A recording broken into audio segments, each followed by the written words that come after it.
Bisa tekan maksud ni. No, ako man, I pay you my job, and you disturb me every second, every certificate. Ano ba si magkapili? Kapili po.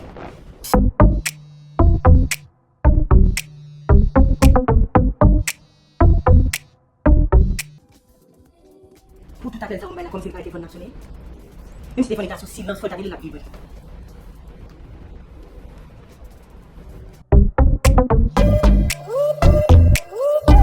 Bisa mo na ko sinapili man.